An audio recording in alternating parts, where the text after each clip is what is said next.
Merhabalar, bu videomuzda ahşap kulübe yapacaklar. Temel ve karkaslarda nelere dikkat etmeli sizlerle bunu paylaşmak istiyoruz. Baştan söyleyeyim, ben ahşap ustası değilim. Ustalar da vay efendim o öyle olmaz diye kızmasınlar. Ama 9 yıldır doğada yaşıyoruz. Birçok işi de mecburen kendimiz yapıyoruz. Eğer siz de kendi kendinize ufak bir kulübe, veranda ya da bir depo yapmak istiyorsanız birazdan anlatacaklarım mutlaka sizin de işinize yarayacaktır. Yani bu bilgiler profesyonel bir bakış açısıyla değil ama profesyonele yakın kendi kendine yapmak isteyenler için bilgiler olacak. 1. Temel ayaklarının derinliği ne olmalı? Temel ayakları gevşek zemin üzerine değil, sağlam zemin üzerine oturmalı. Ayrıca bölgenize göre don derinliğini öğrenip temelin en alt noktasının don derinliğinin altına inmesini sağlamanız gerekmekte.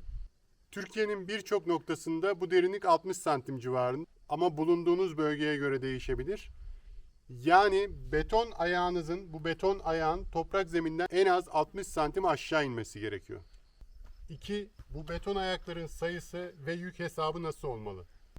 Kulübenizin ağırlığını hesaplarken sadece keresteyi düşünmeyin. Kullanacağınız lambiriler, çatı yalıtımında kullanacağınız şeyler, çatı kaplaması, mobilyalar, kar yükü, rüzgar etkisi, hatta misafirlerinizi bile hesaba katın. Sonra bulduğunuz bu toplam ağırlığa güvenlik payı olarak %30 ekleyin. Özellikle yoğun rüzgarlı ya da kar alan ya da deprem riski olan bölgelerde yaşıyorsanız bunları da ihmal etmeyin. Beton ayakların yükü zemine daha rahat iletebilmesi için üst kısmında daha dar, alt kısmında daha geniş bir form tercih edebilirsiniz. Beton ayağın taşıyacağı yükü belirleyen en önemli unsur zeminin taşıma gücüdür. Orta sertlikte kirli ya da sıkı bir toprakta 40'a 40 santimetrelik bir ayak yaklaşık 3 ton yük taşıyor. Kayalık zeminde ise bu değer 7-8 tona çıkabilir. Haliyle yumuşak zeminde de 1 tona belki de 700 kiloya düşebilir. Bir diğer kritik konuysa kot, yani beton ayakların birbirine olan seviyesi. Birkaç santimetrelik farklar montaj sırasında ciddi sorunlara ya da ahşabın eğilmesine yol açabilir. Bu beton ayakların sadece yüksekliği değil, diğer ayaklarıyla paralelliği ve dikliği de çok önem taşımaktadır. 3. Ahşabın en büyük düşmanı nemdir. Evin çevresinde ya da temelin altında kesinlikle su birikmemesi gerekiyor. Yağmur sularının temelin altından rahatça akabilmesi için arazi eğimini mutlaka evden dışarı doğru verin. Bunun yanında mutlaka drenaj yapmanızı öneririm. Bu bizim eski drenajımız, değişecek. Ama bilgi olarak yaklaşık 50 santimetre derinliğinde ve 50 santim eninde bir çukur açın. Önce tabana 10-15 santimetre mıcır serin. Üstüne en az 100 milimetrelik drenaj borusunu koyun. Onun üstüne tekrar mıcır serin. Dilerseniz eve gelen tarafa bir yalıtım malzemesi koyabilirsiniz. Evin etrafından bu drenajda suyu atabilmek için bir çukur, bir hendek kazıp bunun içinden suyu uzağa ya da bir gidere tahliye edebilirsiniz. Bir diğer önemli nokta da toprağın üzerine kalın naylon ya da branda sermek. Bu topraktan yükselen su buharını önemli ölçüde azaltıyor. Karkasın daha kuru kalmasını sağlıyor, küf ve mantar oluşumunu azaltıyor ve ahşabın ömrünü uzatıyor. 4. Havalandırmayı ihmal etmeyin. Zeminle karkas arasındaki hava dolaşımı çok önemli. Sürekli nemli kalan bir ortam er geç ahşabı çürütecektir. Bu yüzden zeminle karkas arasında en az 25 santim hava boşluğu bırakılması gerekiyor. 5. Ahşapla beton asla doğrudan temas etmemeli. Betonun içindeki nem zamanla ahşaba geçer ve çürümeyi hızlandırır.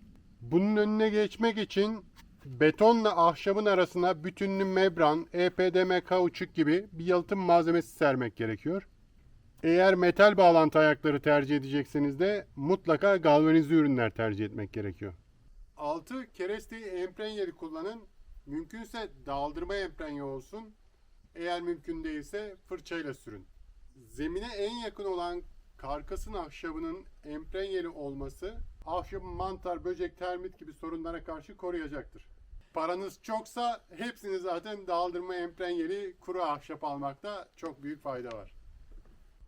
Temel konusunda bizim öğrendiğimiz en önemli noktalar bunlardı. Şimdi bir de gelelim karkasa. 1.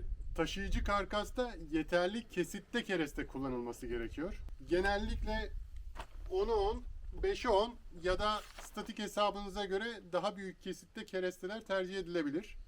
Yetersiz kesitte kereste kullanılması zamanla eğilmeye, esnemeye, hatta kırılmaya neden olabilir. 2. Karkas için keresteyi kullanırken büyük budaklı, yamuk, çatlak keresteleri kullanmamak gerekiyor. Mümkünse fırınlanmış kuru ahşap kullanılmalı. Eğer mümkün değilse yaş ahşabı iyice uygun şekilde bekletip ondan sonra kullanmak gerekiyor. Çünkü yaş ahşap siz koyduğunuzda düz olabilir ama zamanla esner, eğilir, yamulur. Bu da kulübenizin bütün dengesinin bozulmasına yol açar. 3. Özellikle dış ortamda kullanılacak, yani havayla, nemle teması olabilecek noktalardaki ahşapların emprenyeli olması çok önemli. 4. Ahşap karkas kurulurken en, boy ve köşegen ölçüleri sürekli kontrol edilmeli. Başlangıçta yapacağız milimetrik hatalar duvar yükseldikçe santimetrelere çıkacaktır. Özellikle taban karkasında yapacağınız çap hataları çatıda çok ciddi sorunlara yol açar. 6. Dikmelerin aks aralıkları 40 ile 60 santim arasında olmalı. Bazı yerlerde burulmalara karşı çaprazlamalar atılmalı. Taban karkasında bu ayakların aralıkları doğru hesaplanmalı. Özellikle açıklık fazla olduğunda ahşapta esneme ya da kırılma meydana gelebilir. Örneğin uygun sınıftaki 10'a 11 kereste 1 metrelik bir açıklıkta 2 ton yük taşırken bu açıklık 2 metreye çıktığı zaman bunun yük taşıma kapasitesi 500 kiloya kadar düşebilir. 8. Taban katmanları doğru sırayla uygulanmalı. En dışta taşıyıcı bir karkas, onun üstünde yalıtım örtüsü, onun üstünde OSB, mümkünse OSB 3, onun üstünde tekrar evin iç karkası, onun içinde cam yünü ya da taş yünü gibi yalıtım malzemesi, onun üstünde tekrar bir OSB, mümkünse o da OSB 3, onun üstünde zemin kaplaması. Biz ahşap evimizi yaparken bunlara dikkat ediyoruz. Gördükçe, öğrendikçe paylaşmaya devam edeceğiz. Teşekkürler.